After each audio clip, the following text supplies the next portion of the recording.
ಗೃಹಲಕ್ಷ್ಮಿ ಗೃಹಜ್ಯೋತಿ ಫಲಾನುಭವಿಗಳಿಗೆ ಮಹತ್ವದ ಮಾಹಿತಿ. ಹಳೆ ಅರ್ಜಿದಾರರಿಗೆ ಸಿಗಲಿದೆಯೇ ಹಣ? ಸರ್ಕಾರದ ಮಹತ್ವ ನಿರ್ಧಾರ.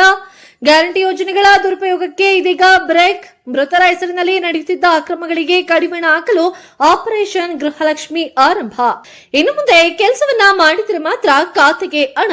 ಗೃಹಲಕ್ಷ್ಮಿ ಮತ್ತು ಗೃಹಜ್ಯೋತಿ ಯೋಜನೆಗಳ ನಿಯಮದಲ್ಲಿ ಭಾರಿ ಬದಲಾವಣೆ. ರಾಜ್ಯ ಸರ್ಕಾರದ ಮಹತ್ವಾಕಾಂಕ್ಷಿ ಯೋಜನೆಗಳಾದ ಗೃಹಲಕ್ಷ್ಮಿ ಮತ್ತು ಗೃಹಜ್ಯೋತಿ ಯೋಜನೆಗಳ ಫಲಾನುಭವಿಗಳಿಗೆ ಸರ್ಕಾರ ಇದೀಗ ಮಹತ್ವದ ಸಂದೇಶವನ್ನ ರವಾನಿಸಿದೆ. ಇನ್ನು ಮುಂದೆ ಈ ಯೋಜನೆಗಳ ಸೌಲಭ್ಯವನ್ನ ಪಡೆಯಲು ಹೊಸ ನಿಯಮಾವಳಿಗಳನ್ನ ಪಾಲಿಸುವುದು ಕಡ್ಡಾಯವಾಗಿದೆ. ರಾಜ್ಯದಲ್ಲಿ ಮೃತರ ಹೆಸರಿನಲ್ಲಿ ಮತ್ತು ಅನರ್ಹರ ಹೆಸರಿನಲ್ಲಿ ಗ್ಯಾರಂಟಿ ಯೋಜನೆಗಳ ಹಣ ದುರುಪಯೋಗವಾಗುತ್ತಿದೆ ಎಂಬ ದೂರುಗಳು ಇದೀಗ ಕೇಳಿಬರುತ್ತಿವೆ. ವರದಿಯ ಪ್ರಕಾರ ಸುಮಾರು 100 ಕೋಟಿ ರೂಪಾಯಿಗೂ ಅಧಿಕ ಹಣ ಮೃತರ ಹೆಸರಿನಲ್ಲಿ ವರ್ಗಾವಣೆಯಾಗುತ್ತಿದ್ದು, ಇದನ್ನು ತಡೆಯಲು ಸರ್ಕಾರ ಆಪರೇಷನ್ ಗೃಹಲಕ್ಷ್ಮಿ ಎಂಬ ಕಾರ್ಯಾಚರಣೆಗೆ ಚಾಲನೆ ನೀಡಿದೆ.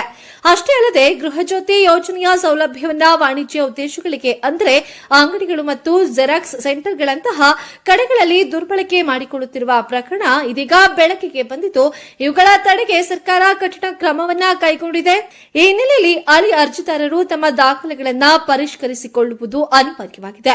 ಯೋಜನೆಗಳ ದುರುಪಯೋಗವನ್ನ ತಡೆಗಟ್ಟಿ ನಿಜವಾದ ಫಲಾನುಭವಿಗಳಿಗೆ ಮಾತ್ರ ಸೌಲಭ್ಯವನ್ನ ತಲುಪಿಸುವುದು ಸರ್ಕಾರದ ಮುಖ್ಯ ಉದ್ದೇಶವಾಗಿದೆ. ಹೀಗಾಗಿ ಸಂಬಂಧಪಟ್ಟ ಅಧಿಕಾರಿಗಳ ಸೂಚನೆಯಂತೆ ಅಗತ್ಯವಿರುವ ಅಪ್ಡೇಟ್ ಅಥವಾ ಪರಿಶೀಲನಾ ಪ್ರಕ್ರಿಯೆಯನ್ನ ಪೂರ್ಣಗೊಳಿಸಬೇಕಿದೆ. ಈ ಪ್ರಕ್ರಿಯೆಯನ್ನ ಸರಿಯಾಗಿ ಪೂರೈಸದೇ ಇದ್ದರೆ ಮುಂದಿನ ಕಂತಿನ ಹಣ ಪಡೆಯುವಲ್ಲಿ ಸಮಸ್ಯೆಗಳಾಗಬಹುದು ಎಂದು ಸರ್ಕಾರ ಎಚ್ಚರಿಕೆಯನ್ನ ನೀಡಿದೆ. ಈ ಕುರಿತಾದ ಹೆಚ್ಚಿನ ಅಧಿಕೃತ ಮಾಹಿತಿ ಹಾಗೂ ಅಪ್ಡೇಟ್ಗಳಿಗಾಗಿ ನಿಮ್ಮ ಹತ್ತಿರದ ಸೇವಾ ಕೇಂದ್ರಗಳನ್ನು ಸಂಪರ್ಕಿಸಿ.